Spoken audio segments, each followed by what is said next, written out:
முயற்சியே வெற்றியின் முதல் படி என்பதை உணர்ந்தான் சிறுவன் கவின். அவனது ஆர்வம் வானளவு உயர்ந்திருந்தது. அவன் ஒரு சிறிய விதையை நட்டான்.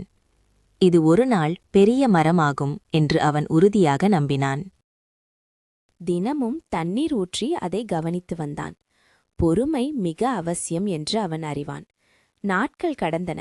ஆனால் மாற்றம் ஏதும் தெரியவில்லை. இருந்தாலும் கவின் தன் நம்பிக்கையை விடவில்லை. ஒரு நாள் மண்ணிலிருந்து ஒரு சிறு துளிர் எட்டிப் பார்த்தது.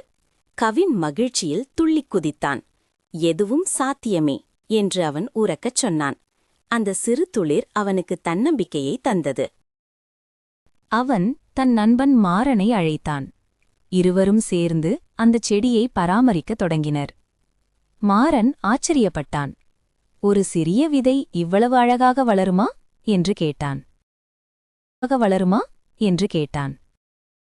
இருவரும் செடிக்கு வேலி அமைத்தனர். ஆடு மாடுகளிடமிருந்து அதை பாதுகாக்க முடிவு செய்தனர். மழை பெய்தபோது செடி வேகமாக வளர்ந்தது. கவின் மழையில் நனைந்தபடி செடியை பார்த்து சிரித்தான். வெயிலும் மழையும் செடிக்கு பலம் சேர்த்தன. கவின் விடாமுயற்சியின் பலனை உணரத் தொடங்கினான். திடீரென்று ஒரு நாள் செடி வாடிப்போனது. கவின் கவலையுடன் அதன் அருகில் அமர்ந்தான். அவன் மனம் தளரவில்லை. தண்ணீரும் உரமுமிட்டு அதை மீண்டும் உயிர்ப்பிக்க முயன்றான். மெதுவாக செடி மீண்டும் உயிர் பெற்றது. நம்பிக்கையே சிறந்த மருந்து என்பதை அவன் உணர்ந்தான். செடியில் ஒரு சிறிய மொட்டு உருவானது. அதை பார்த்த கவின் கண்கள் ஆச்சரியத்தில் விரிந்தன. மொட்டு மெதுவாக மலரத் தொடங்கியது. அதன் நிறம் மிகவும் அழகாக இருந்தது. முழுமையாக மலர்ந்த பூ கவினின் தோட்டத்தையே அழகாக்கியது. அது ஒரு ஊக்கத்தின் அடையாளம். ஊர் மக்கள் கவினின் முயற்சியை பாராட்டினர். சிறுவன் பெரிய சாதனை செய்ததாக உணர்ந்தனர். மாறனம் தன் வீட்டில் செடி வளர்க்கத் தொடங்கினான். கவின் அவனுக்கு உதவினான். நம்பிக்கை இருந்தால் எதையும் சாதிக்கலாம் என்று மற்ற குழந்தைகளுக்கும் அவர்கள் கூறினர்.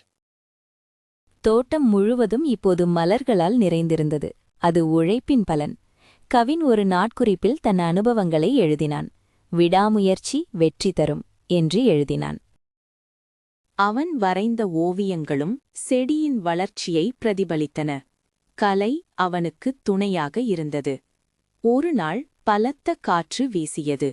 செடிகள் அங்கங்கும் இங்கங்கும் அசைந்தன.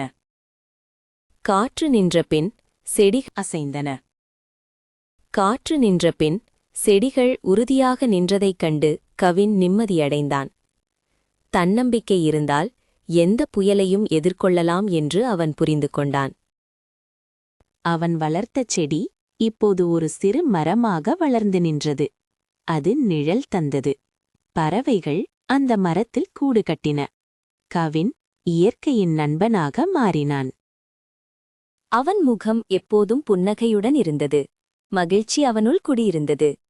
தன்னம்பிக்கை தரும் சிறு மகிழ்ச்சி வாழ்க்கையையே மாற்றுமென்பதை அவன் உலகம் அறிந்தது.